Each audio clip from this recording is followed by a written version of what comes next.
পঞ্চবটির বন এই জায়গাটা আস্তে মা কথা নয়, পায়ে ধরে বলি, একটু শান্ত হও। এই জায়গাটা আমরা তৈরি করলাম বাবা পঞ্চবটির বন। আচ্ছা মা বলেন তো এই পঞ্চবটির বনটা কার ছিল? এই পঞ্চবটির বনটা ছিল রাবণ রাজা। গোটা পঞ্চবটির বনটা রাবণের ছিল। আর রাবণের বোন ছিল যার নাম শূর্পণখা। মেয়েটাকে বিয়ে দেওয়া হয়েছিল, কিন্তু বিয়ের সংসার হলো না, বাপের বাড়ি চলে এলো। আর বাপের বাড়ি চলে আসার পর দেখবেন মা, মেয়েদের বিয়ের পর বাপের বাড়ি একদিন ভালো, এক সপ্তাহ ভালো, 15 দিন ভালো, তারপরে কি আর ভালো? কথায় বলে না, জন জামাই ভাগনা 3 নয়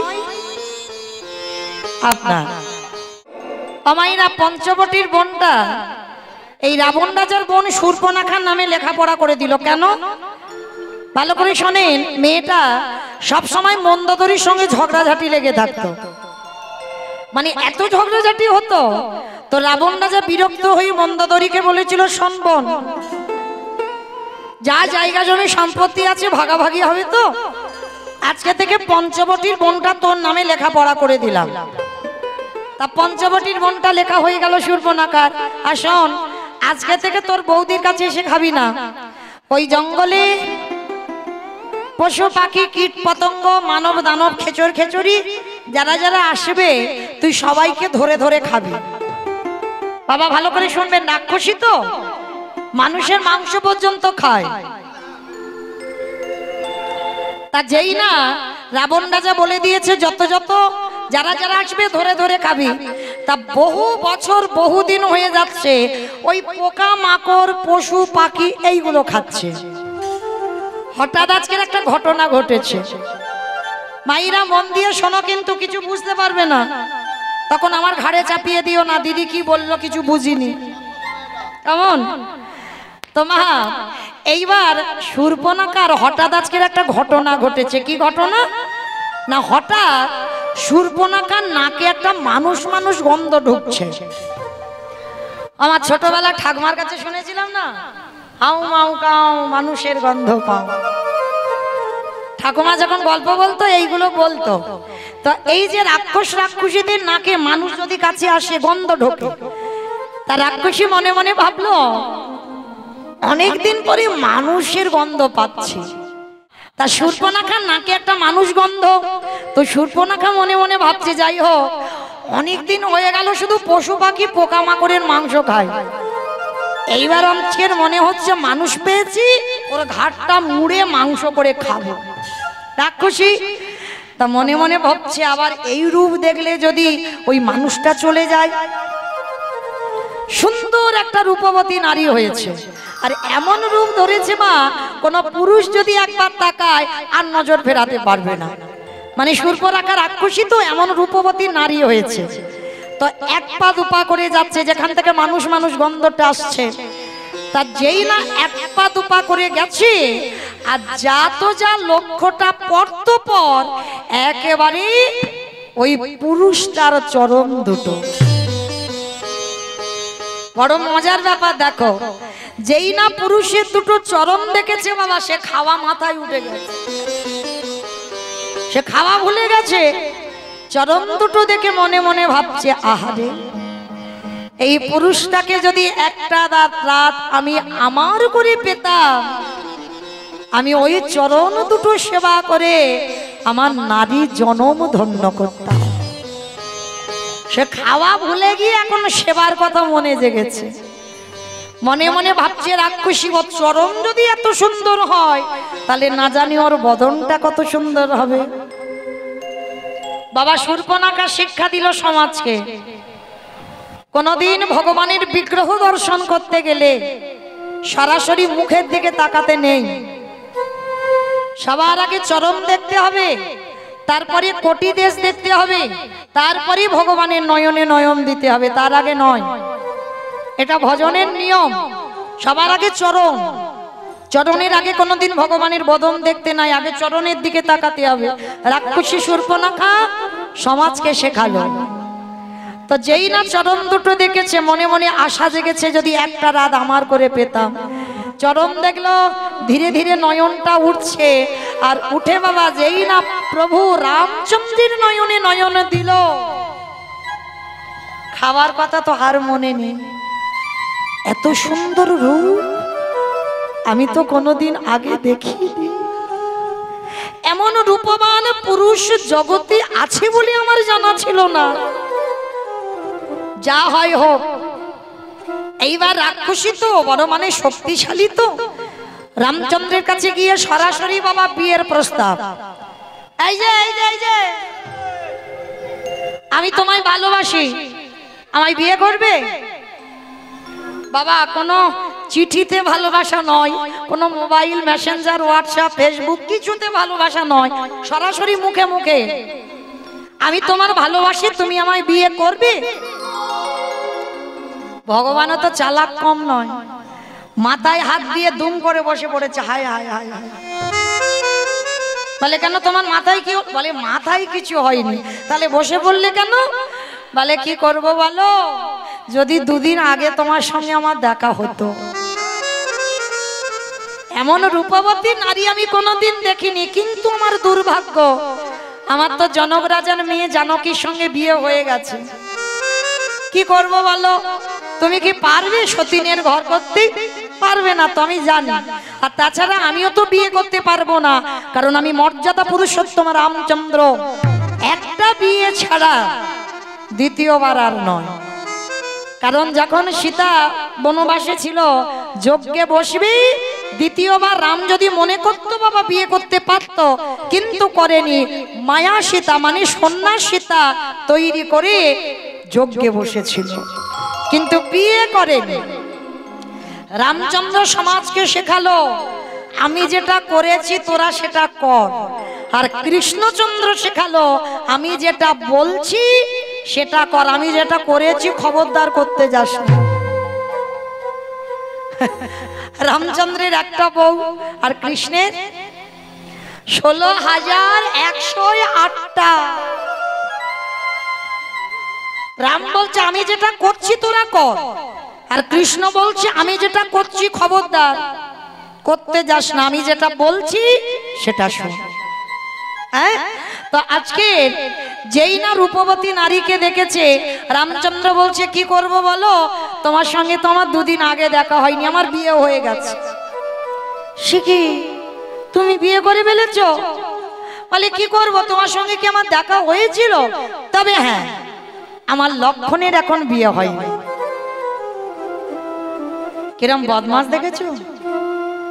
সীতার বোন উর্মিলার সঙ্গে বিয়ে হয়ে গেছে, তবু বলছে বিয়ে হয়নি, আমার লক্ষণকে বিয়ে করো। তা শূর্পণখা মনে মনে ভাবছে ভালোবাসলাম ওর দাদাকে, বিয়ে করবো ওর ভাইকে, তবু রাজি। কেন রাজি? কারণ ভোগ করার জন্য তো নয়। যদি ভাইকে বিয়ে করি 24টা ঘন্টার মধ্যে ওর দাদার চরণ দুটো তো দেখতে পাবো।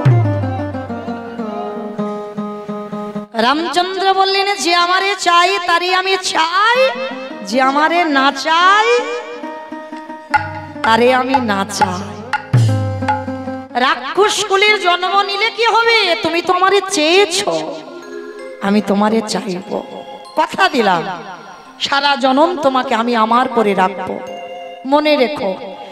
তাইবা রাক্ষসী কি করেছে? লক্ষণের কাছে গেছে, গিয়ে বলছে এই যে তোমার দাদা বলল আমি তোমাকে ভালোবাসি, বিয়ে করতে চাই। আর কি ঘটবে তো আগেতে ভাই ভাই হয়ে আছে রেডি, কি ঘটনাটা ঘটবে এইবার যেই না বাবা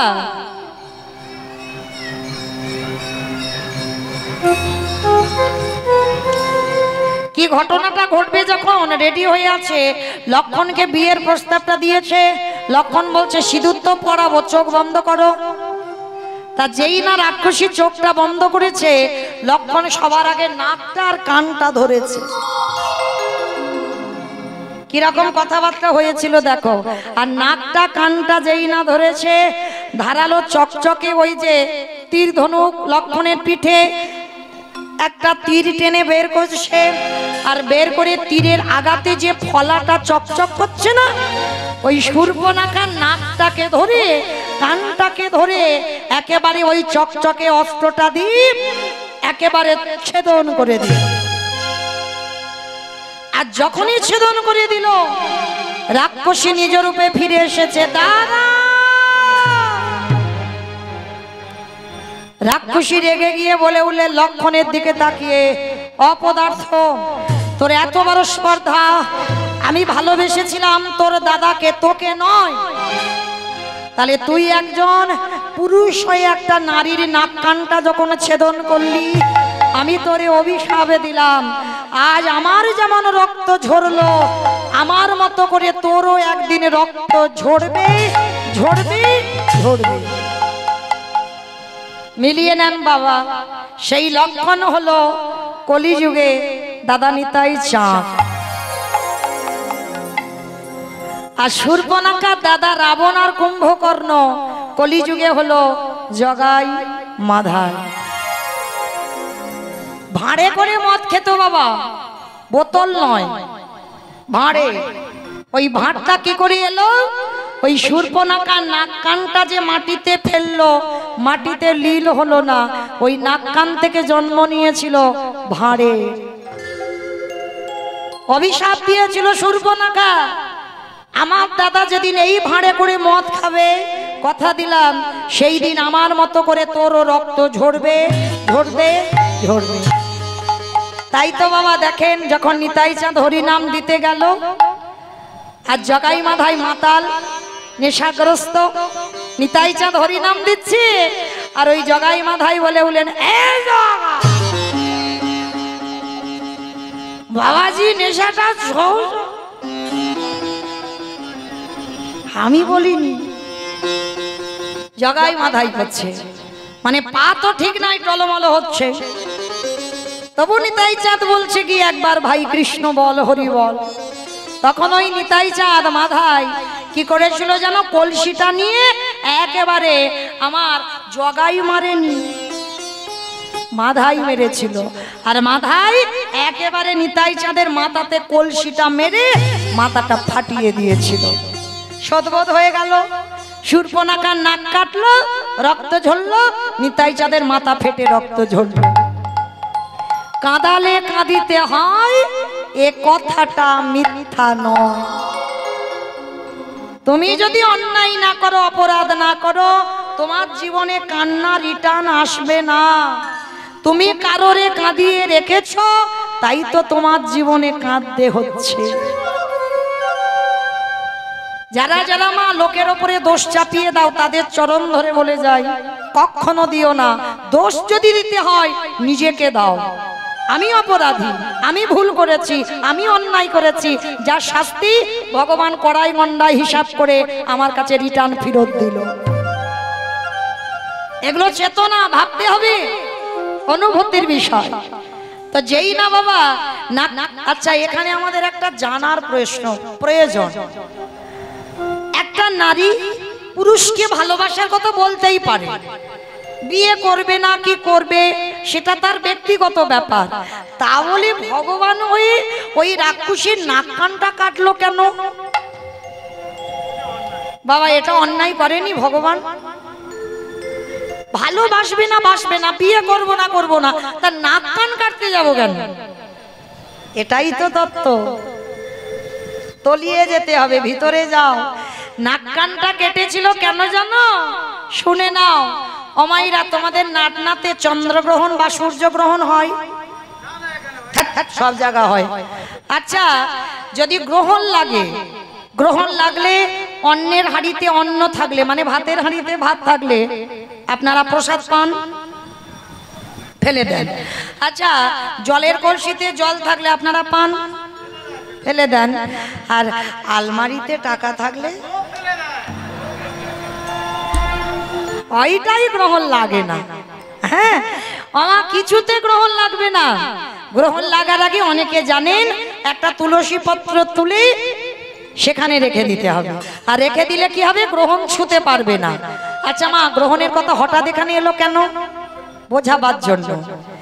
এই যে শূর্পণখা চরণ দুটো দেখে বলেছিল একটা রাত যদি আমার হয়, ভগবান তখনই তো বুকিং করে নিয়েছে ওই যেন জীবনে কারণ না হয়, কারণ ও মনে প্রাণে আমাকে চেয়েছে।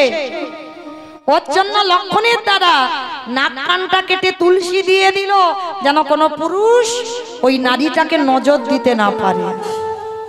কি বাবা, দেখাশোনায় বসেছে, মেয়ের নাক কাটা, একটা কান নেই, পাত্রপক্ষ পছন্দ করবে? করবে না। ভগবান ওই দুটো কেটে নিয়ে বুকিং করলো, শোনো শূর্পণখা, তুমি যেন জীবনে আর কারোর হইও না, যতদিন বাঁচবে তুমি আমার হয়ে থাকবে। তাই বাবুরা প্রেমানন্দে হরি বল হরি বল। লক্ষ্য করো, একবার চেয়েছিল, একটা রাত চেয়েছিল, তার জন্য ভগবান ওই শূর্পণখাকে পরের জন্মে কি করেছিল? কুবজা করে জন্ম দিয়েছিল। আর কুবজার জন্মাবার পরে পিঠে বড় বড় কুঁজ হয়েছিল, কুঁজি। কেন কুঁজ দিল? ভগবান তো জানতো আমাকে 11 বছর বৃন্দাবনে থাকতে হবে, আর তার মধ্যে মথুরায় কুবজাকে যদি কেউ বুকিং করে নেয় তাহলে কি হবে? আমার তো চাওয়া হবে না। তার জন্য ভগবান পিঠে কুঁজ দিল। কেন? যে কুঁজি হয় কোনো পুরুষ তার দিকে নজর দেবে না, আর যেদিন আমার চরণ পরশ পাবে ওকে আমি আমার করে নেব। যখন কৃষ্ণ মথুরায় গেল, কুবজাকে পরশ করলো, কুবজা রূপবতী হলো। একটা রাতের জন্য চেয়েছিল, কিন্তু ভগবান 1 যুগ 12 বছর কুবজার ঘরে রাত কাটিয়েছে। চাওয়াটা শিখতে হবে, কিরকম কায়দায় চাইলে তবে ভগবান জনম জনম আমার হবে। হ্যাঁ, একজন নর মাংস খাওয়া ব্যক্তি কিরকম চাওয়াটা দেখো, আমরা তো চাইতে জানি না গো। লক্ষ্য করো, 12 বছর যখন কুবজা রাত কাটাচ্ছে, কৃষ্ণকে সেবা করছে, আর সেবা করতে করতে কুবজা বলেছিল, প্রভু বৃন্দাবনে যে লীলা করেছো আমার তো কিছুই জানা হলো না, আমি কি একটু জানতে পারবো না? ভগবান বলেছিল, তথাস্তু কুবজা, আমি জানাবো। কবে? আগত কলিযুগে, যেদিন গৌর অবতারে নদিয়ায় যাব, সেদিন তুমি নারী নয়, সেদিন তুমি পুরুষ হয়ে যাবে। কোথায়? ওই জগন্নাথ ধাম, শ্রীক্ষেত্র লীলাচল, যে জায়গাতে আমি বসবো। 3.5 জন ভক্ত, স্বরূপ দামোদর, রাই রামানন্দ আর শিখি মাইতি, আর শিখি মাইতির একটা বোন যার নাম মাধবী দাসী। 3.5 জন ভক্তকে নিয়ে যেখানে লীলা রস আস্বাদন করত, যে জায়গাটার নাম হলো গম্ভীরা। এই গম্ভীরাটা কার জায়গা? কাশীনাথ মিশ্র। এই কাশীনাথটাকে ত্রেতার শূর্পণখা, তারপরের কুবজা, কলি হলো কাশীনাথ মিশ্র। আর কাশীনাথ মিশ্রের বাড়িতে বসে কাশীনাথকে শুনিয়েছিল ভগবানের বৃন্দাবনের যত লীলা। হ্যাঁ গম্ভীরা,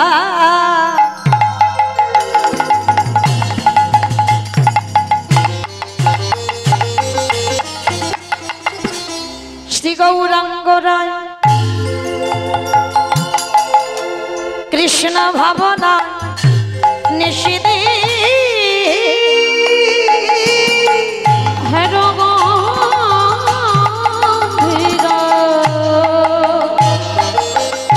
শ্রী গৌরাঙ্গ রায় কৃষ্ণ ভাবনা নিষিদে, বিরহ বিকারে বাবা নাগীশপুরে, বিরহ বিকারে বাক্য নাহে পুরে, কি হতে কি কবে বিরহ বিকারে বাক্য নাহে পুরে, কি হতে কি হবে ভেবে তো দুঃখে। ওগো আমার প্রভু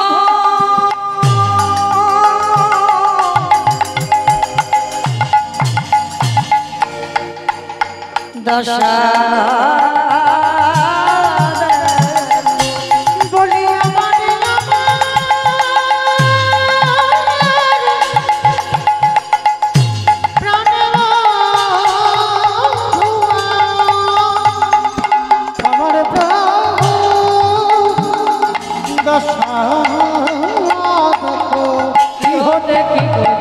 ভেবে তো কি হতে কি করে, কি হতে কি করে ভেবে তো দুঃখী। তাহলে মায়েরা পঞ্চবটির বন, এই পঞ্চবটির বনে একাধারে বাস করত হীরাচন্ডাল, আর মা ছিল যার নাম মাতা মোহিনী। মায়েরা আর কোনো কথা হবে না, এবার যতটুকু সময় 12টা 10 হয়ে গেছে, 1টা পর্যন্ত আয়ু, এইটুকু সময় মন দেবেন। হীরাচন্ডাল মাতা মোহিনীর ভিক্ষাই ছিল সম্বল। একদিন জলের ঘাটে গেছে, সবাই মিলে মোহিনীকে কত অপমান। এই মেয়ে, তুই নিঃসন্তানী, তোর মুখ দেখা মহাপাপ, তোর হাতে দান শুদ্ধ নয়, সকাল সকাল তোর মতো নারীর মুখ দেখতে পেলে আমাদের যাত্রা শুভ হয়ে যায়। কত কটু ভাষা। মোহিনী কাঁদতে কাঁদতে জলের কলসিতে আর জল নিল না, স্বামীর কাছে এসে বলছে, স্বামী বলতে পারো আমার কি অপরাধ, কি এমন অন্যায় করেছিলাম যে অপরাধীর কথা তো আমি জানি না। আমার হাতের দান কেউ নেয় না, আমি নিঃসন্তানী বলে আমার হাতের দান নিতে তারা ভয় পায়। বলো না আমার অপরাধটা কি? হরি বল, আমার অপরাধটা কি? হীরাচন্ডাল বলছে, কেঁদো না মোহিনী, ডাকো, ডাকার মতো ডেকে যাও, ভালোবাসার মতো বেশি যাও, সময় যখন হবে তোমার কোল ঠিক আলো করে দেবে। চলো আর আমাদের সময় নেই, প্রভুর সেবা দিতে হবে। স্বামী স্ত্রী দুজনে সেবা দিচ্ছে। কিছুদিন পর মোহিনীর ওই চোখের জল আমার ভগবান সহ্য করতে পারল না। আমরা নারী জাতি অনুভব করতে পারি গর্ভবতী হয়েছে। হঠাৎ কৃপাময় করুণা করে মোহিনীর গর্ভে কাউকে পাঠিয়েছে। মোহিনী অনুভব করতে পেরেছে, আর অনুভব যেই না করেছে যে আমি জগতে মা হব, সঙ্গে সঙ্গে মা পা মাটিতে পড়ে না। সবাইকে ডেকে ডেকে বলছে,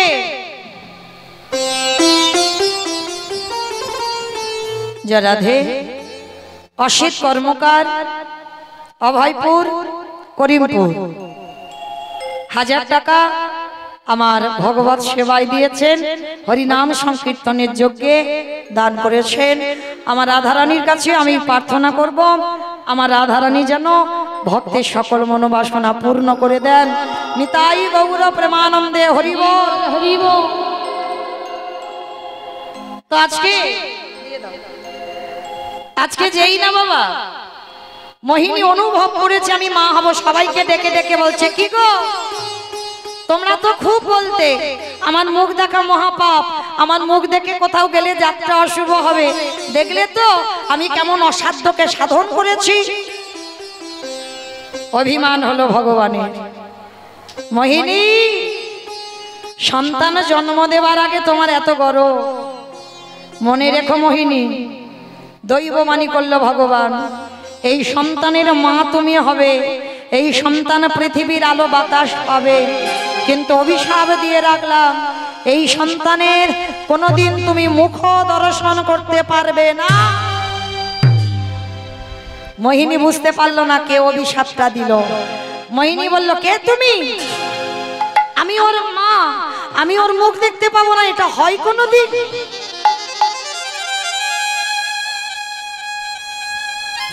দেখতে দেখতে 10 মাস 10 দিন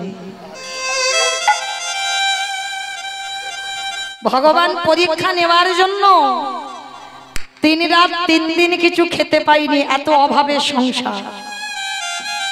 গর্ভবতী মা হীরাচন্ডালকে বলছে, স্বামী বড্ড খিদে পেয়েছে, যাও না গো, 3 দিন হয়ে গেল আমি উপবাস, কিছু খাবার এনে দেবে। যেই না কাঁদছে হীরা চন্ডাল বলছে মোহিনী তুমি দাঁড়াও, আমি দেখছি কোথায় কি পাওয়া যায়। হীরা চন্ডাল যেই না বার হয়েছে, ভগবান ডাক দিল, পবন দে, বরুণ দে, ইন্দ্র দে, যাও তোমরা জগতে। বাবা এদেরকে ডাকলো কেন? এরা কি করে? এদের কাজ কি?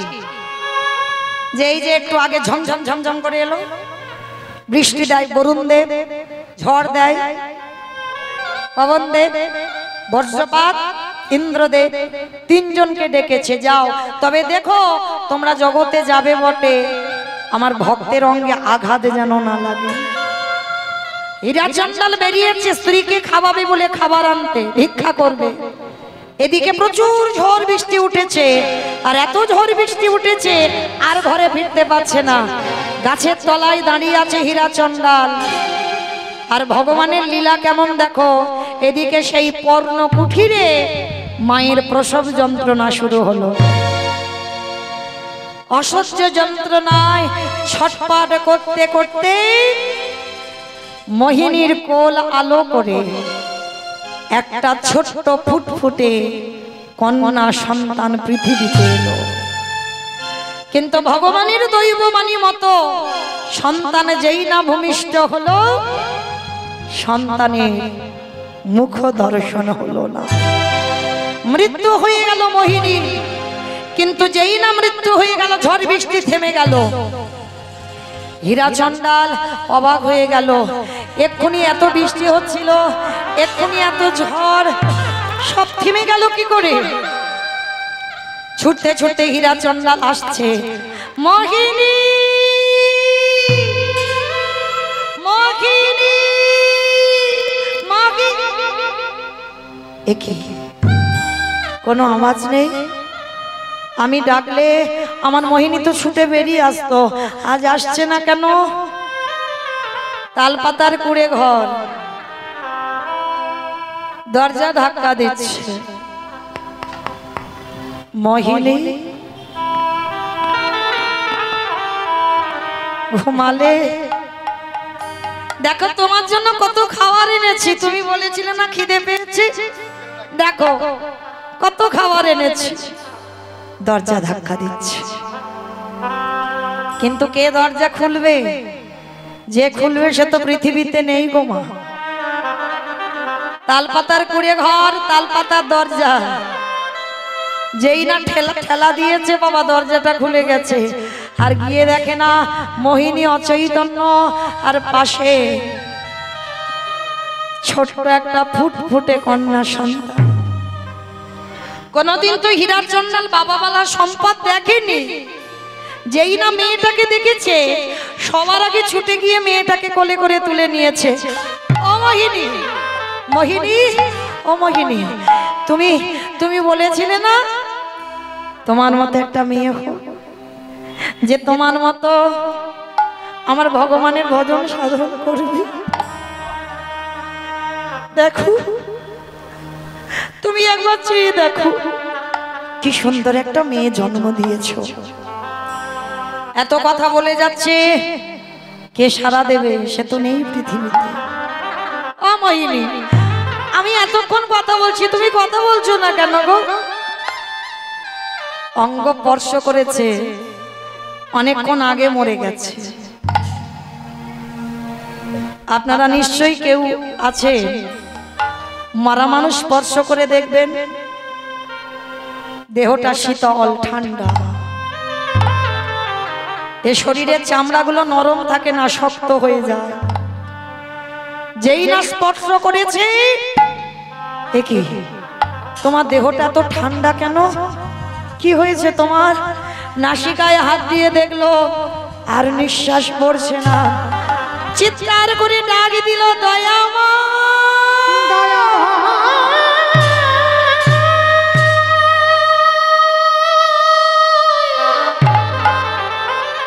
কি আমার অপরাধ? এ তোমার কেমন লীলা, কেমন খেলা, ফিরিয়ে দাও। ও গো দয়াময়, ও গো কৃপা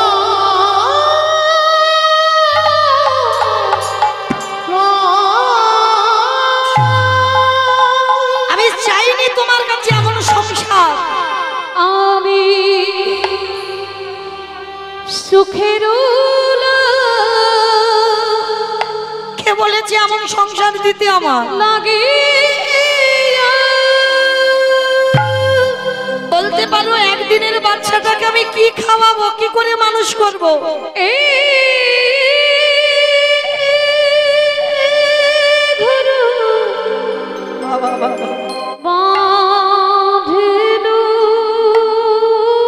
ফিরিয়ে দাও আমার স্ত্রীকে, ফিরিয়ে দাও আমার কাছে, ফিরিয়ে দাও।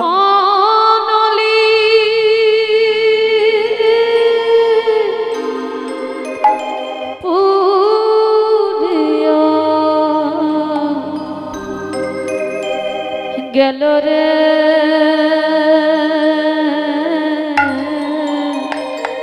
বলো আমি একে কি করে মানুষ করব? কি অনলি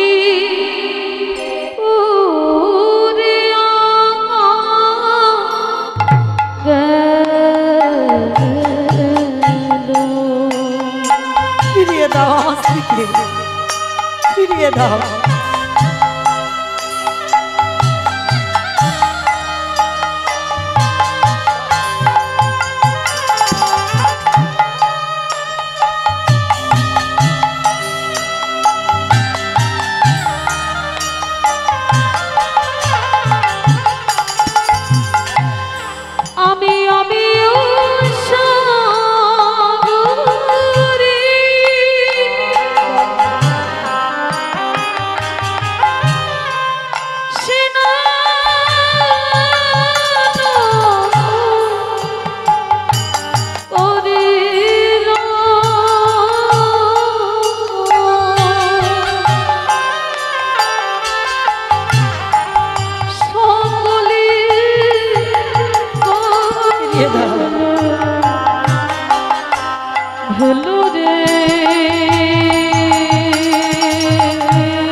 কেন আমার কপালটা এমন করে গড়ে দিলে?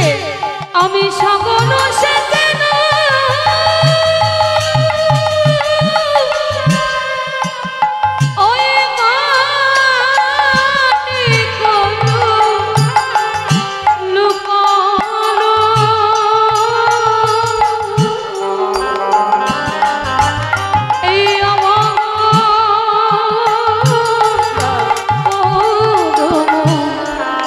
দোষরে অভাবর দোষে সুখের লাগিয়া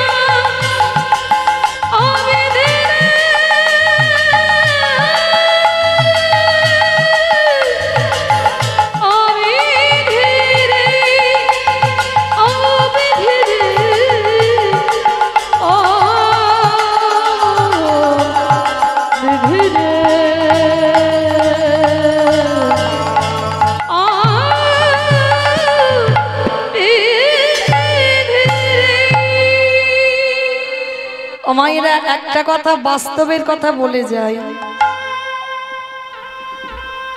কোন মাকে ছেড়ে যদি কোনো বাবা চলে যায়, চিরজনমের মতো দেহ হারায়, মায়েরা কিন্তু দেখবে বহুদিন বেঁচে থাকে। কারোর উদ্দেশ্য করে বলা নয়, এটা বাস্তব। কিন্তু কোনো বাবাকে ছেড়ে যদি মা চলে যায় চিরদিনের মতো,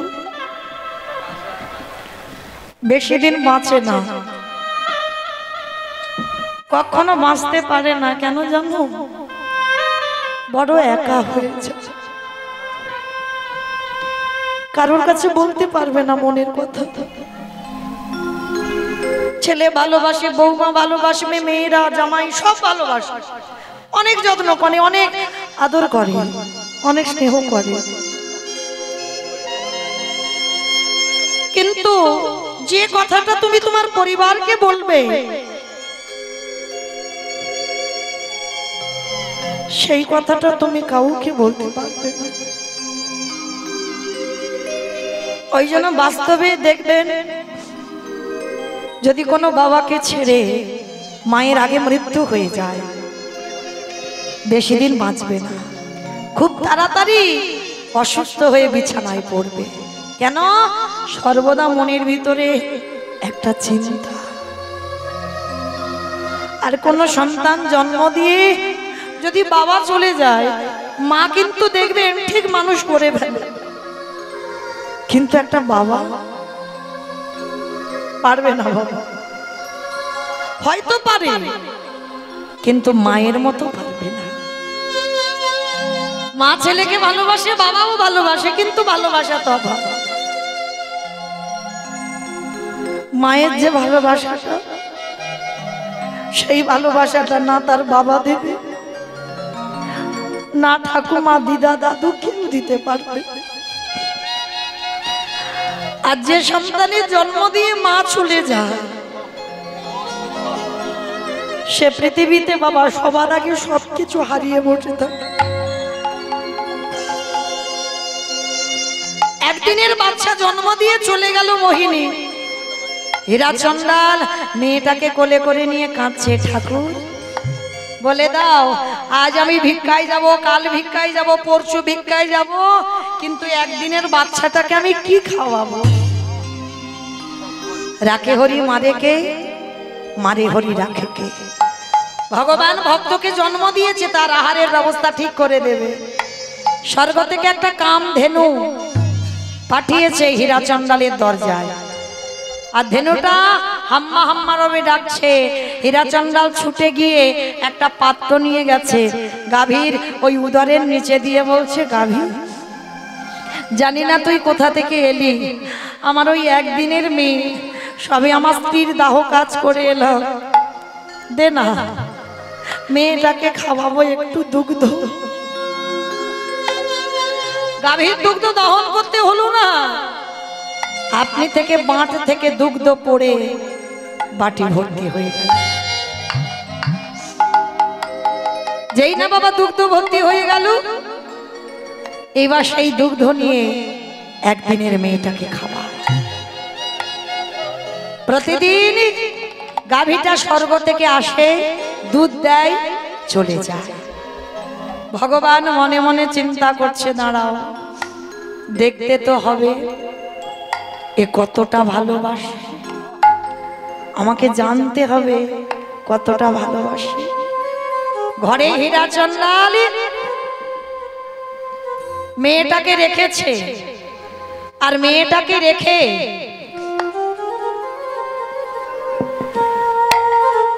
ভিক্ষায় গেছে। আর ভিক্ষায় গিয়ে যেই না বাবা ঘরে ফিরবে, আর ওই মেয়েটা তখন 6 বছর বয়স। বাবা মেয়েটার নাম রেখেছে কি জানো? আমার বলতে যা কিছু আছে সবরী।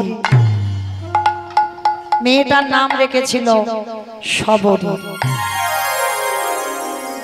বাবা হীরা চন্ডাল ভিক্ষায় গেছে, এইবার ভিক্ষা করে নিয়ে ফিরবে, আর ভগবানের পরীক্ষা শুরু হলো। কিরকম? ওই ঘুমের ঘরে ওই সবরী মায়ের পাটা লেগে একটা প্রদীপ জ্বলছিল, উল্টে পড়ে গেছে। আর যখনই উল্টে পড়ে গেল, ওই তাল পাতার পুড়ে ঘরটা দাউ দাউ করে জ্বলে উঠে। সবরী জানে না ঘুমাচ্ছে, কিন্তু যে মাতৃ স্নেহে দুধ দিয়ে যায়, সে স্বর্গ থেকে ছুটে এসেছে, বড় বড় শিং দিয়ে সবরী মাকে জাগিয়ে দিয়েছে। আর সবরী মাকে জাগিয়ে যেই না দিল, চিৎকার করলো, আগুন আগুন আগুন। চারদিকে আগুন দাউ দাউ করে জ্বলছে। আর ওই গাভীটা সবরী মাকে নিয়ে উদরের নিচে একটা বট বৃক্ষের তলায় বসে আছে। হীরা চন্ডাল জানে না, হীরা চন্ডাল ভিক্ষা করে ফিরছে। রাধা কৃষ্ণ সেবিব জীবনে মা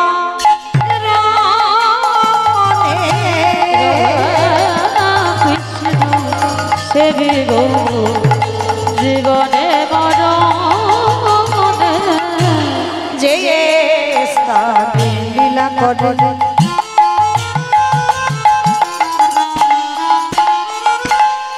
ওই আমার যুগল কৃষ্ণ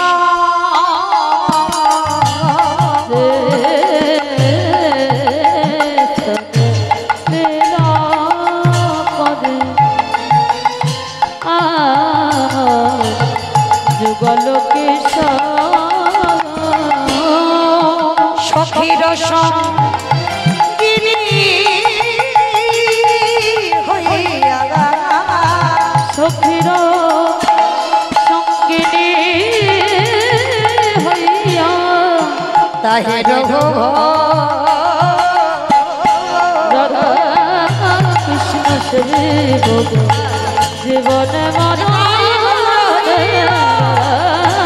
কৃষ্ণ সেবিব জীবনে মরণে বৃন্দাবনে নিত্য নিত্য গোড়া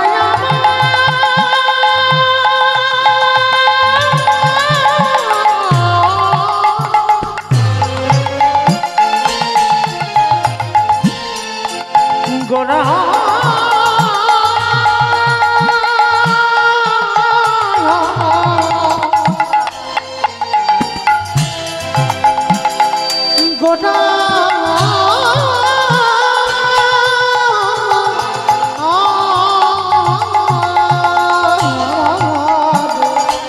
বৃন্দাবনে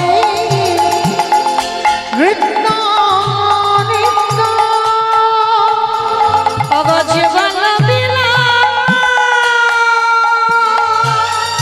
ওগো প্রার্থনা রাই সদাই নরোত্তম বলি ওই শরণে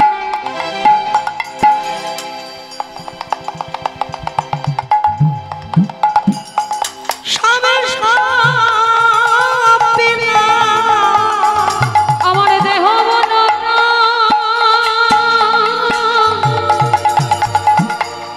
জীবন যৌবন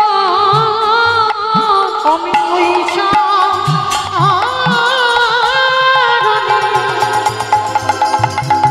সবই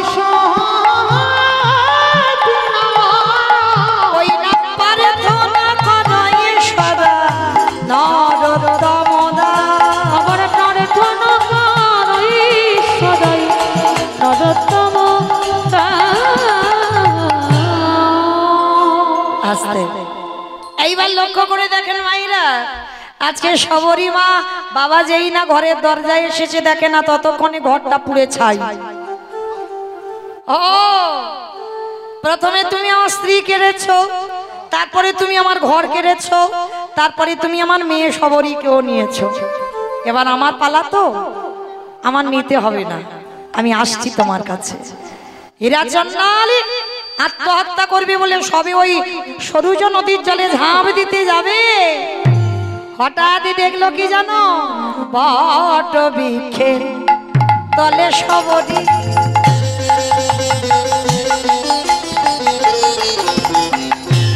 মাই আমার কত জোট বট বৃক্ষের তলে সবরী, মা আমার করজর আবার গাভীর উদর তলে ভজে নষ্টি হরি।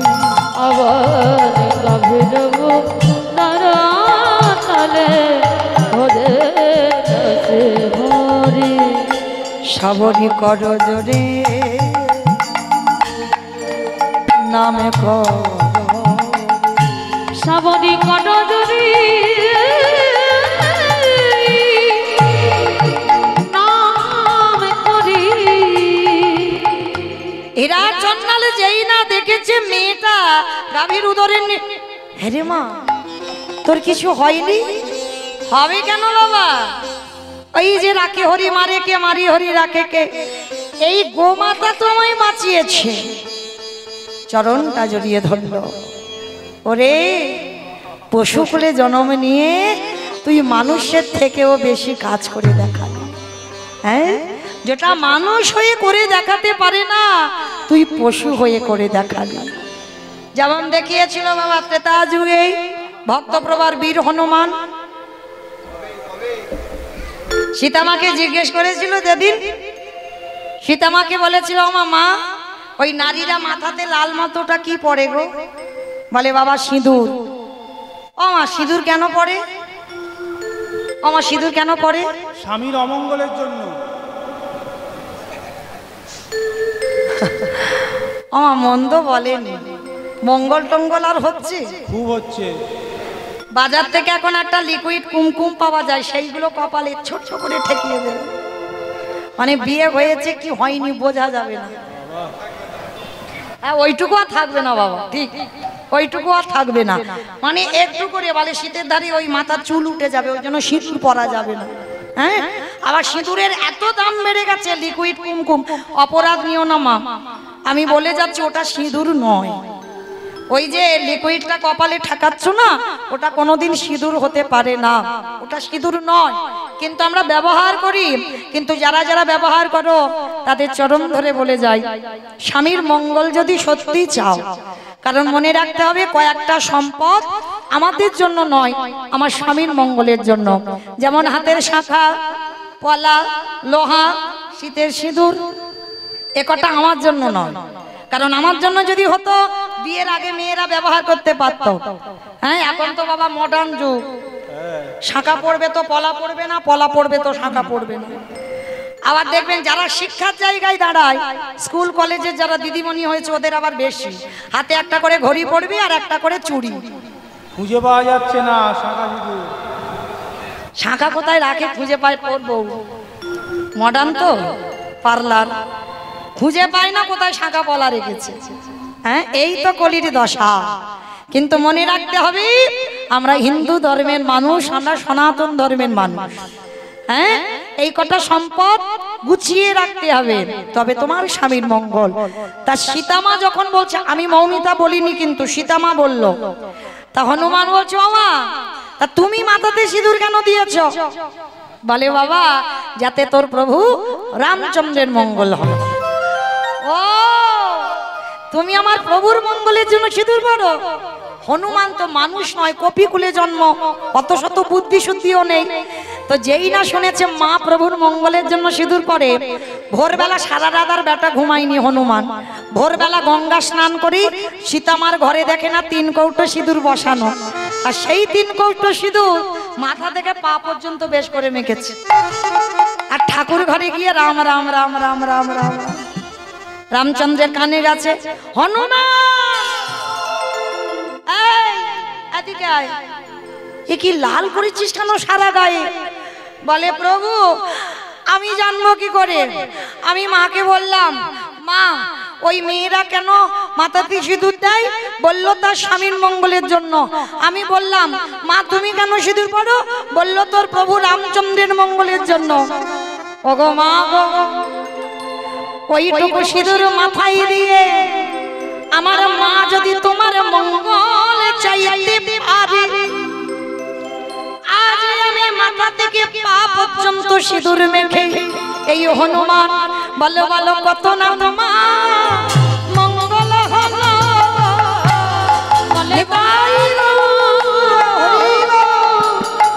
রামে দয়াময় কত না তোমার মঙ্গলে হলো।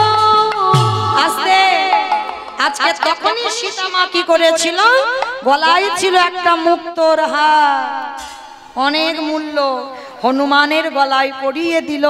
আর যখন পরিয়ে দিল না, হনুমানের বড় বড় দাঁত, বড় বড় নখ দিয়ে মুক্তগুলোকে ভাঙছে। কিছুক্ষণ ভাঙার পর দাঁত দিয়ে ভাঙছে মুক্তগুলো। আর যখন কিছুক্ষণ মালাটা ওলট পালট করে দেখলো, হনুমান তো দেখবার পর মালাটা টান দিয়েছিল, দূর করে মুক্তোর মালা ফেলে দিয়েছে। রেগে গেছে সীতামা। হনুমান, জানিস এই মালাটার কত দাম? ওই জন্য তোকে বলে তুই হনুমান। হনুমানে কেঁদে বলল, মা গো, এই জগতে সবাই আমায় হনুমানে বলে বলো, কিন্তু মা তুমি আমায় হনুমানে বলো না। আমার প্রতিটা লোমকূপে লেখা আছে রাম সীতার নাম। সেই দিন হনুমান বড় বড় নখ দিয়ে বক্ষটা বিদীর্ণ করে দেখালো। দেখো মা, হৃদয়ে রাম সীতা যুগলে বসে আছে। ওই হৃদয়ে বাতি আলো করে রাম সীতা যুগলে বসে আছি।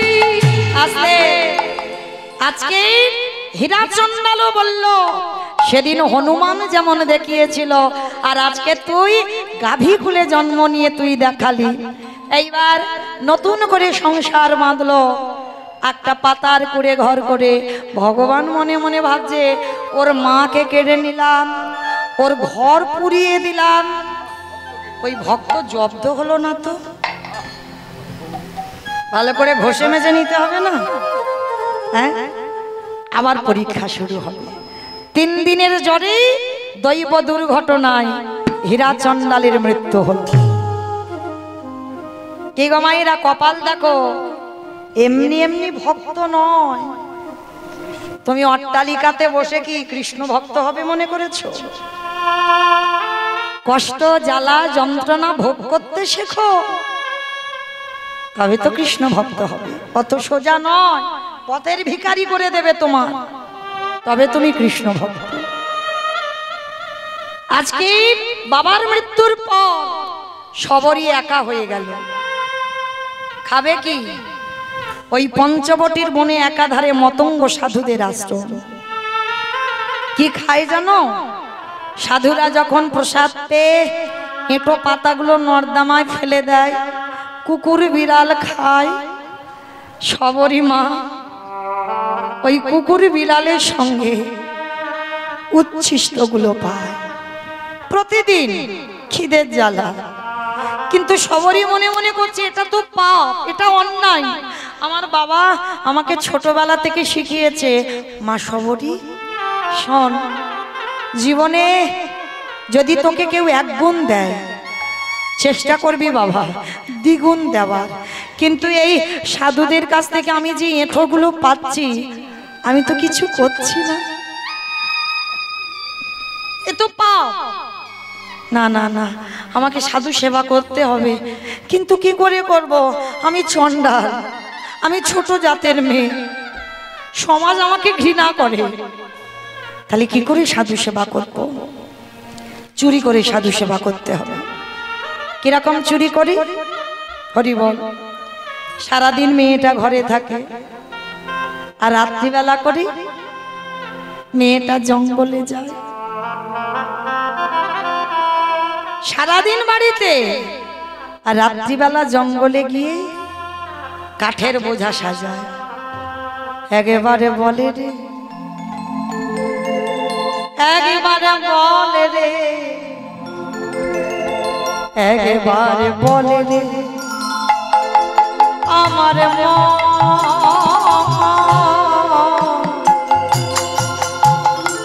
কতদিনে পাবি রে তুই সাধুর সে চরণ। একেবারে বলে রে, একেবারে বলে রে, বলে রে আমার কতদিনে পাবি রে তুই সাধুর চরণ। কাঠের বোঝাগুলো নিয়ে সবরী মা প্রতিনিয়ত ওই সাধুদের রান্নাঘরে দেয়, আর সবরীর ওই গুড়ানো জ্বালানি কাঠে সাধুরা রান্না করে প্রসাদ পায়, আর তাতেই চুরি করে সাধু সেবা হয়ে গেল। একদিন বাবাজিরা সবাই মনে মনে করছে, হ্যাঁ রে, এত এত রান্নাঘরে কাঠ কোথা থেকে আসে রে? সবাইকে জিজ্ঞেস করছে, কেউ তো জানে না।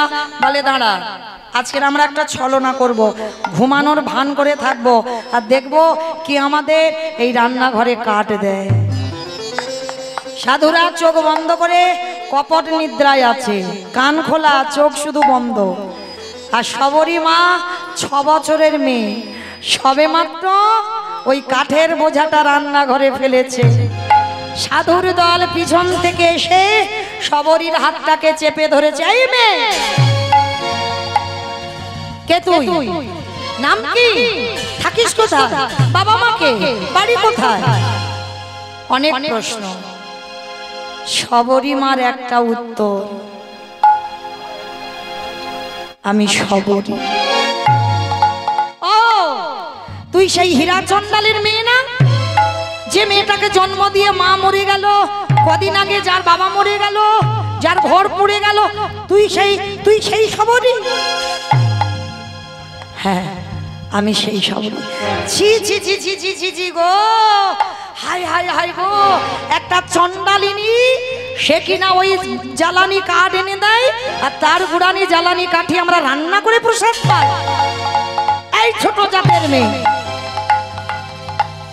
সাধুরা বারবার ছোট জাত, ছোট জাত, ছোট জাত। ছোট মেয়ে শবরী সাধুদের বলল, আচ্ছা তোমরা যে আমাকে বলছো আমি ছোট জাত, ছোট জাত, মুচি হয়ে শুচি হয় যদি কৃষ্ণ ভজি, শুচি হয়ে মুচি হয় যদি কৃষ্ণ তজি। আমার ভগবানের কাছে তো জাত বিচার হয় না, তোমরা তো জাত বিচার করো কেন গো? ছোট মেয়ে যেমন কথা বলে, সাধুরা বলে নেই, তোর কাছ থেকে আমরা জ্ঞান অর্জন করবো? হ্যাঁ, দেখাচ্ছি মজা, তোর দাঁড়া। ওই জ্বালানি একটা কাঠ টেনে নিয়ে শবরীকে মারছে। দূর হয়ে যা, বেরিয়ে যা, দূরে। দয়ামা,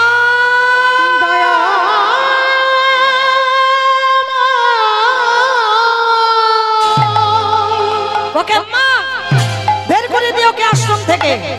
এত বড় সাহস, ছোট জাতের মেয়ে হয়ে ও ছোঁয়া লেগে গেল আশ্রমে। সবাই গলা ধাক্কা দিয়ে আশ্রম থেকে বের করে দিয়েছে। এত মারা মেরেছে শবরীকে, সর্বাঙ্গ দিয়ে বাবা রক্ত ঝরে ঝরে। কতটুকু কেঁদেছো কৃষ্ণ পাবে, শিখে নাও। মা ধরিত্রীর অঙ্গে পড়ছে রক্তগুলো, ধরিত্রী মা কেঁপে উঠেছে। প্রভু, তোমার যারা ভালোবাসে তাদের বুঝি এমনি করে কষ্ট পেতে হয়? হাত দিও না, বড় অভাগিনী গো, বড় দুঃখী গো মেয়েটা। ওই সাধুদের মধ্যে একজন সাধু ছিল যার নাম রামানন্দ স্বামী, শবরী মার দীক্ষা গুরু। ওই শবরী মাকে বুকে জড়িয়ে ধরেছে। আয়, তোর কৃপা কেন হচ্ছে না আমি বুঝতে পারছি, কারণ তোর আশ্রয় হয়নি। দেহ শুদ্ধ না হলে পরমাত্মা রূপী ভগবান জীবাত্মার মধ্যে প্রবেশ করবে কি করে? গুরু চরণ ধরে দেহটা শুদ্ধ করতে হবে না? তারপরে রামানন্দ স্বামী শবরী মাকে দীক্ষা দিল। দীক্ষা দিয়ে শবরী মার মাথায় হাত দিয়ে বলছে, শোন, যা কিছু খাবি, যা কিছু করবি, সবটাই প্রভুকে দিয়ে পাবি। হরি বল। শবরী বলল, গুরুদেব আমার তো কিছু নেই। কে বলেছে কিছু নাই? তোর যেটা আছে সেটা কারণ নাই। সে কি, আমি তো কাঙালি, আমার কিছু নেই। আছে আছে, তোর আছে হৃদয়ে ভরা ভক্তি। ওই জায়গাটাই তো ভগবান দুর্বল, তোর ওটা তো আছে। সবরই নতুন করে ভজন শুরু হচ্ছে। ঘর বাড়িতে থাকে না, গাছতলায় বাস। প্রতিদিন জঙ্গল থেকে ফল পাড়ে, যেটা মিষ্টি, যেটা সুস্বাদু, সেটা খেয়ে দেখে নেয়, রেখে দেয় ঝুড়িতে। আর যেটা টক, যেটা তিতো, সেটা নিজে খায়। কি বাবা, এরকম সেবা দিয়েছো মা?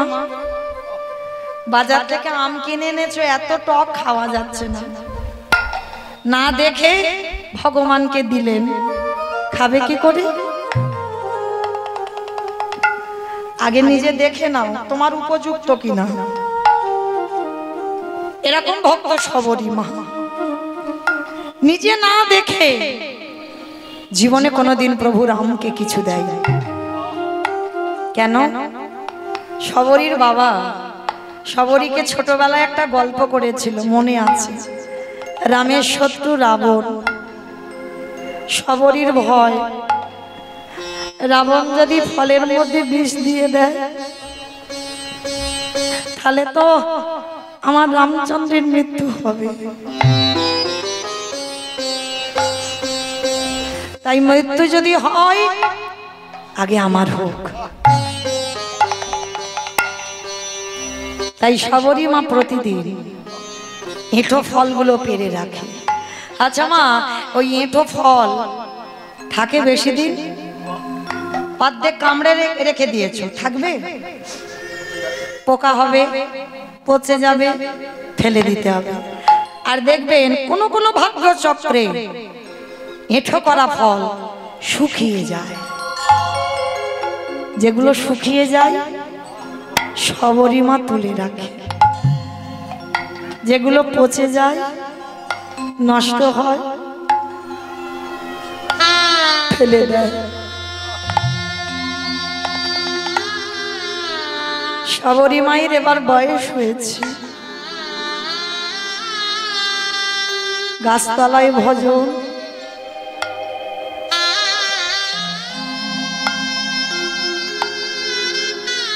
দেখা দাও,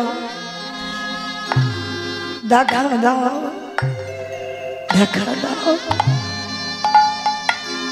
বসে বসে কাঁদছে, আর ওই সবরী মার ক্রন্দন আমার রামচন্দ্রের কানে পৌঁছেছে।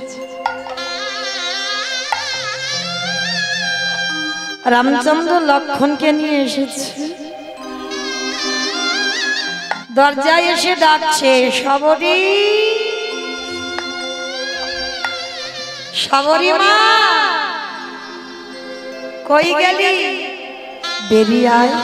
কে কে এমন হৃদয়ে জুড়ানো নাম ধরে আমায় ডাকলো? কে গো? কোনদিন তো এমন করে, এমন ভালোবাসা, এমন করে কেউ তো কোনদিন আমায় ডাকেনি। কে তুমি? বয়স হয়ে গেছে তো, সবরীর কোমর ভেঙে গেছে, লাঠি ঠুকতে ঠুকতে এসেছে। কে তুমি? কোনদিন রাম তো দেখেনি। সে কি রে, এতদিন আমাকে পাওয়ার জন্য কাঁদলি,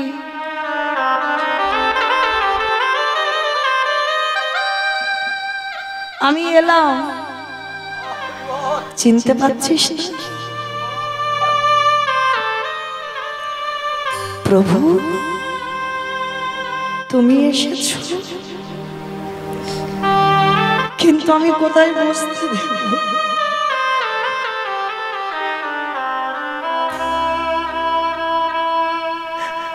আমি যে বড় কাঙালি গো, বসতে দেওয়ার মতো কোনো বস্তু আমার ঘরে নেই। সবরী মা ছুটে গেল গাছতলায়, আর গাছতলায় গিয়ে কিছু শুকনো পাতা এনেছে, বিছিয়ে দিয়েছে। প্রভু বসো, আমার আসন নেই, সিংহাসন নেই, শুকনো পাতা, বসো। বসেছে। আচ্ছা মা, ধরো তোমাদের ঘরে কোনোদিন আমার ভগবান এলো? কোনো কাল চক্রে, কোনো ভজন সাধনায় ভগবান এলো? ভগবান এলে বসতে দেব কোথায়? আসন বা চেয়ার? বসো। তাড়াতাড়ি করে ঘটিতে জল আনবো পা ধোবাবার জন্য। ভগবান এসেছে। সবরই মা তাও তো নেই গো, কি দিয়ে ধোয়াবে চরম দুখানা?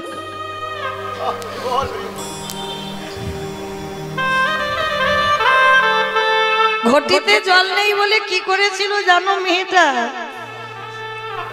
রামচন্দ্রের চরণ দুটো বুকের উপরে তুলে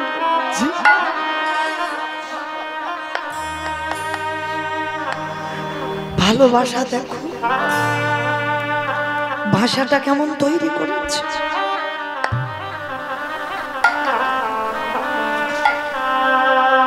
চোখের জল আপনাদের আমাদের মতো নয়, চোখের জলের জন্য বন্যা বয়ে যাচ্ছে।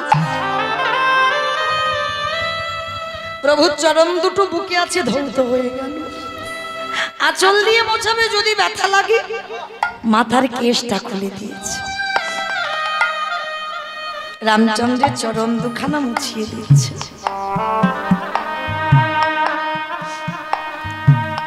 রামচন্দ্র বলছে, মা সবরী, বড্ড খিদে পেয়েছে, খেতে দিবি মা? প্রভু তুমি খাবে? তুমি খাবে? আমার মতো একটা ছোট জাতের বাড়ি ছু কথা নয়। আমার কাছে ছোট জাত বড় জাত হয় না, আমার কাছে একটাই জাত। সবাই আমার চরণের দাস, আর কোনো পরিচয়।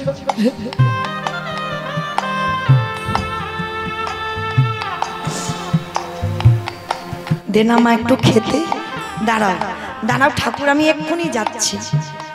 ছুটে গেছে ঘরে, সেই যে ঝুড়িতে করে ফলগুলো রেখে দিয়েছিল, খাওয়া খাওয়া ফল, ঝুড়িটা কোমরে। ধীরে ধীরে মা সবরী, কোমর ভেঙে গেছে, আর সোজা হয় না। রাম দয়াময়ীকে বললেন, প্রভু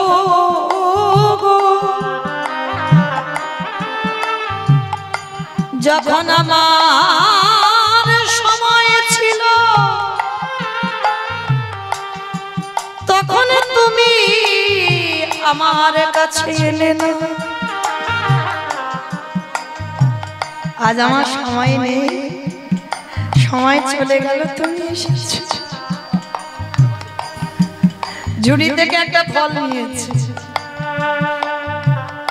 আমার ভগবান অনেক লম্বা তো, রামচন্দ্র। আর সবরী মা কোমর ভেঙে গেছে, হাজার উঠছে না প্রভুর বদন। ভগবান বললেন, সবরী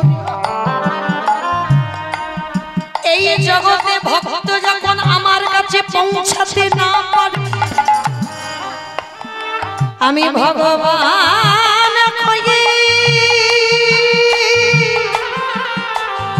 সেই ভক্তির ধারে, সেই ভক্তের ধারে নিজে মাথা নত করে দাঁড়া। ওরে সবরী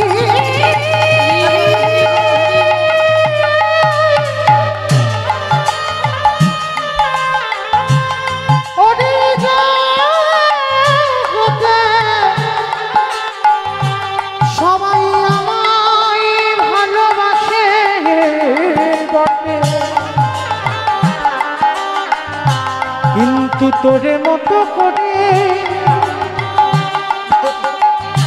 আমায় যে কেউ ভালো বাসে না।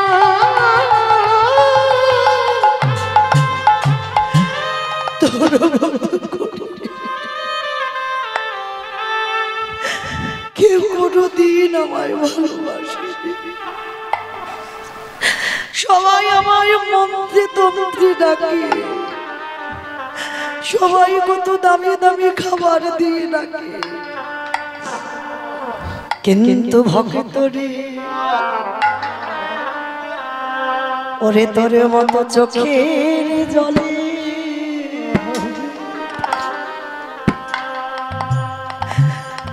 জলে আমারে কেউ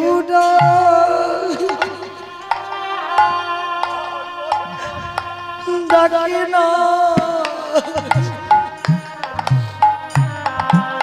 সবাই মন্ত্রে তন্ত্রে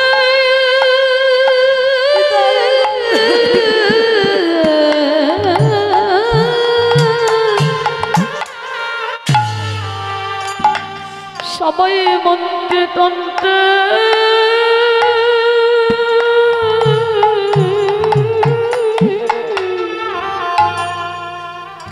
ওরে ডাকে বটে,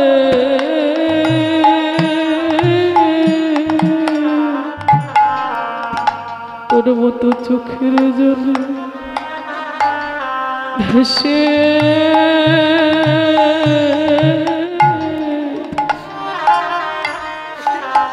ওরে কেউ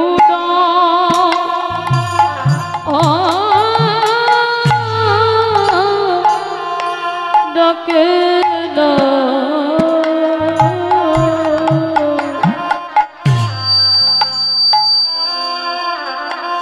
ওরে তোর মতো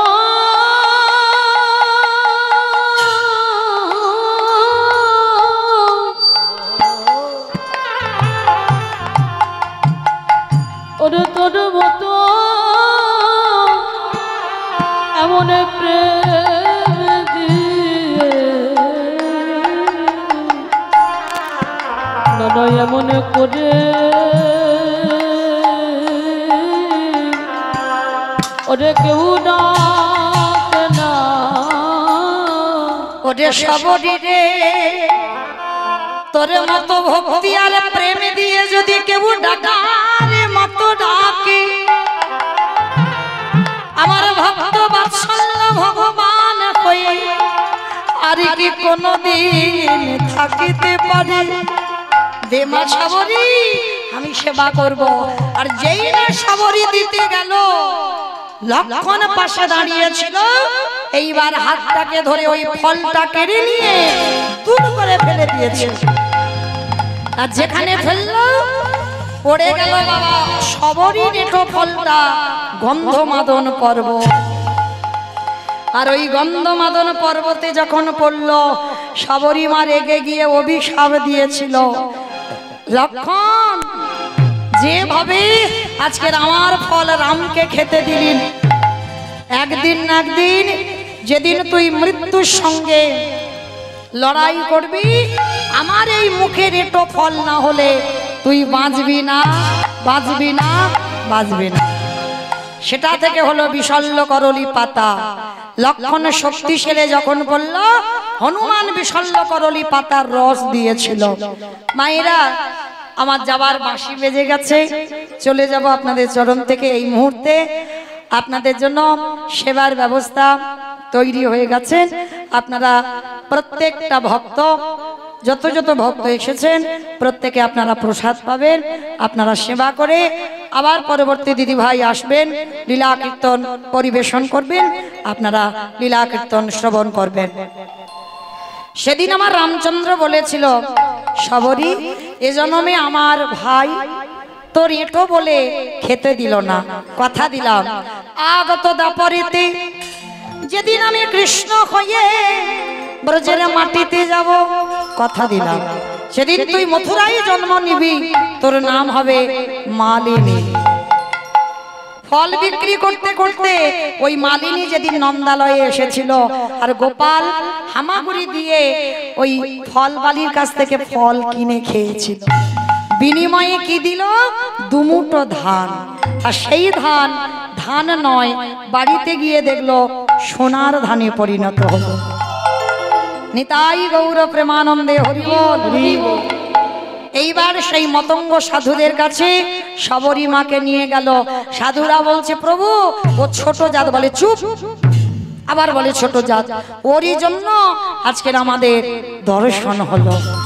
সাবরী মা বলল, প্রভু সেই যখন কৃপা করে সেই দাপরেতে আমার কৃপা করবে, তাহলে দাপরের রূপটা একবার দেখাও। ভক্ত বাৎসল্য ভগবান আজকের দাপরে শবরীকে যেভাবে কৃপা করবে, ত্রেতা যুগে শবরী মাকে সেই রূপে দর্শন দিয়েছিল। শ্যামের বামে, শ্যামের বামে, শ্যামের বামে দাঁড়াইল নবীন কিশোরী গো। শ্যামের বামে দাঁড়াইল নবীন কিশোরী, শ্যামের বামে দাঁড়াইল নবীন কিশোরী, ললিতা বিশাখা নদী